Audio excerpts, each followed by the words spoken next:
Right now, three separate economic failures are converging to create a very brief, high-stakes window in the financial markets. This alignment is building the same conditions that preceded the 2008 crash, creating a clear divide between those who will lose their savings and those who will build wealth. For the last 4 decades, the modern financial system has operated on a specific set of rules. This chart shows the 40-year illusion, the assumption that the global economy would always be supported by a steady downward trend, low inflation, and undisputed US dollar dominance. That foundation is cracking. Central banks are diversifying their reserves away from the dollar at the same time the US national debt is accelerating past $36 trillion.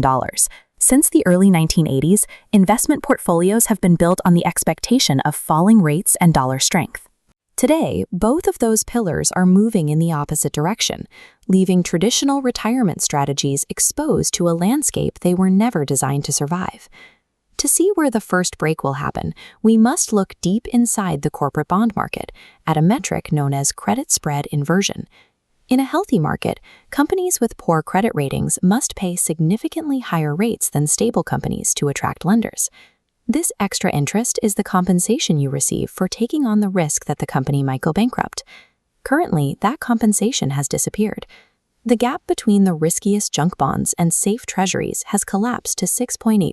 It provided a 6-month warning before Bear Stearns collapsed, and 18 months of lead time before the full-scale financial crisis destroyed trillions in global wealth. Because investors are desperate for yield, they are continuing to fund zombie companies that lack the cash flow to survive without constant borrowing.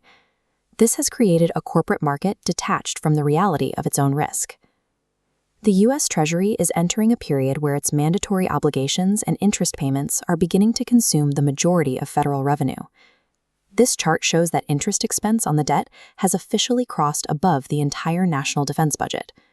With Social Security and Medicare already taking up 2/3 of spending, interest payments are now competing for every tax dollar the government collects. To manage this, the government is left with only 3 options. They can cut spending, they can raise taxes, or print new money to inflate the debt away, a move that risks devaluing the currency. This fiscal pressure connects directly to the $10.5 trillion in corporate debt currently held by American companies. A massive portion of that debt belongs to those zombie firms that only stay alive by refinancing their loans at low rates. When credit spreads eventually widen to reflect actual risk, these companies will find it impossible to refinance. As the cheap money vanishes, a wave of corporate defaults begins that cannot be easily stopped. This is the same chain reaction that took down Lehman Brothers and the rest of the financial system in 2008, once the credit markets froze. However, in 2008, the U.S. government had the fiscal capacity to absorb those losses. Today, with interest and mandatory spending already claiming the bulk of federal revenue, the government lacks the room to bail out the corporate market a second time. While the pressure is building in the U.S., the trigger that could detonate this debt bubble is located at the Bank of Japan. It involves a global financial mechanism called the yen carry trade. Hedge funds borrow trillions of yen at 0% interest, moving that capital globally to buy riskier, high-yield corporate bonds. If Japan raises interest rates, that trade becomes unprofitable. Borrowers must immediately sell their global holdings to repay yen loans, draining market liquidity in days.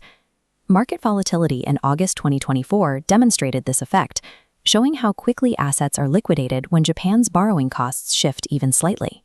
A policy shift in Japan acts as a global margin call, forcing a liquidation that hits the U.S. corporate debt bubble and the overextended U.S. Treasury simultaneously. Unlike past crises, central banks have already used most of their rate-cutting ammunition to support the post-pandemic economy. Their ability to intervene is more limited than it was in 2008 or 2020. When credit freezes, it forces companies to cut costs, leading to layoffs and lower consumer spending. This eventually destroys stock earnings, meaning equity investors are at risk, even if they don't hold bonds. High levels of geopolitical instability add another layer of risk. Ongoing international conflicts mean a single supply chain shock or trade disruption could be the spark that causes credit spreads to explode. Because the buffers of low debt and geopolitical stability have eroded, the coming market correction will likely proceed without the traditional safety nets provided by central banks. While these conditions are dangerous, identifying them early is what allows investors to prepare. This 6-month warning signal is the same lead time used by those who grew their wealth during the 2008 crash. Preparation starts with building cash reserves. Having liquidity allows you to purchase high-quality assets when the rest of the market is forced to sell. Simultaneously, reducing exposure to heavily leveraged small-cap stocks can protect your principal. You can also evaluate inverse credit ETFs, which are designed to rise in value as credit spreads widen. Once the initial panic subsides, you can use your cash to buy survivor companies, those with strong cash flows and no debt, at a fraction of their current cost. The most difficult part of this process is mental. When markets are down, human psychology creates an urge to sell. Having a predefined strategy is the only way to overcome that instinct and buy when prices are at their lowest. This information is for educational purposes and is not financial advice.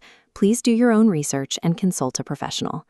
If this analysis of the credit markets was useful, leave a like and subscribe for more. The fuse on the corporate debt market is lit. By tracking these signals and understanding the mechanics of the yen carry trade, you are now positioned to navigate the coming credit cycle. I'll see you in the next